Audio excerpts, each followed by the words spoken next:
Hi, I'm Lizzie Bedford. This is my husband, Aaron. We have two kids, Jesse Bedford and Gia Bedford. We're going to share our story with you, and hopefully this touches you and shines some light on what we have to deal with day by day.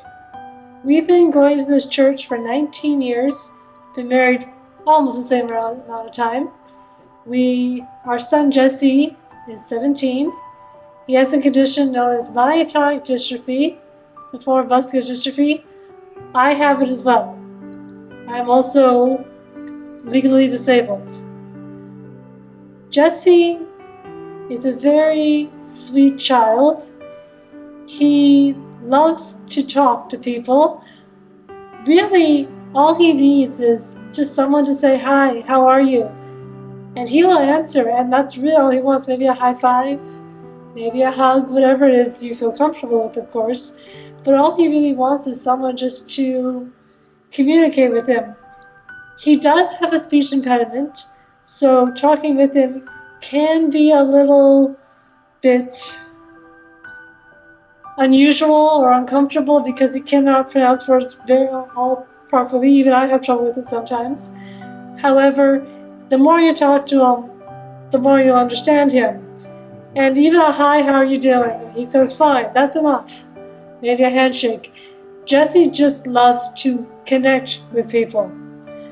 Now my symptoms are a little bit different. I also have trouble with some words, and I have problem remembering things sometimes. But my biggest challenge is something called daytime tiredness. I have chronic fatigue, and there are some days where coming to church is just too hard. And that's when I go to the couch and watch online. But since I don't come very often, people don't realize just how hard it is for me to actually get up, get dressed, and get out the door. It has become worse and worse as the years go by. This disease does not get better. There is no cure. It just goes downhill. And I have been going downhill since I was 16. So I know that mine, you can't tell by looking at me, and sort of tell with Jesse, but if people could understand how difficult this is for us, maybe people will be a little bit more understanding and accepting of our difficulties.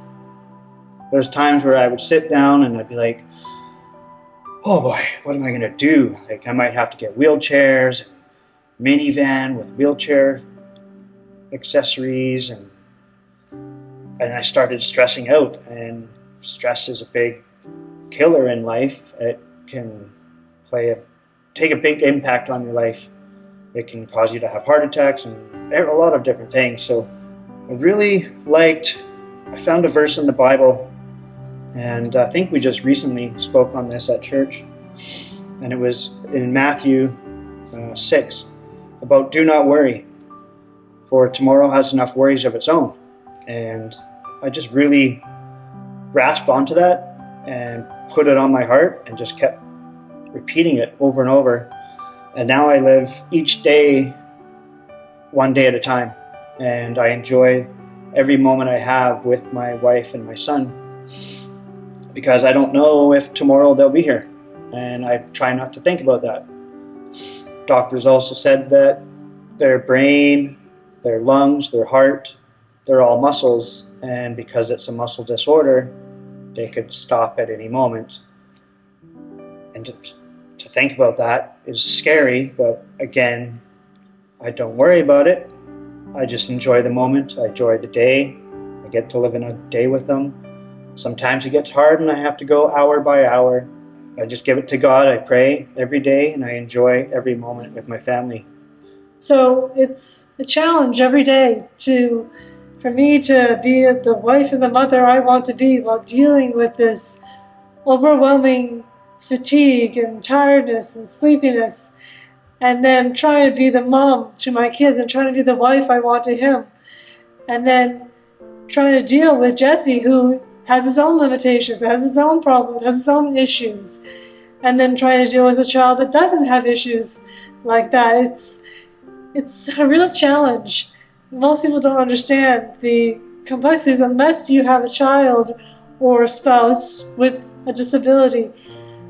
Mostly we just want to know that God is with us. He props us up, and we do the best we can. But that's all we can do, is rely on God and do our best. It has been hard on our daughter. She thinks it's not fair. How come Jesse gets all the special treatment? How come he gets to get away with not doing his chores, or just different little things like that? And to her, that's a big issue. To us, we're like, it's just, we're just trying to help him out because, yes, he does need some extra help.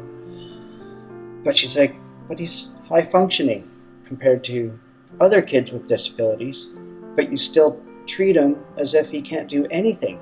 And sometimes that's true. And we do let that happen, but it's hard on her. And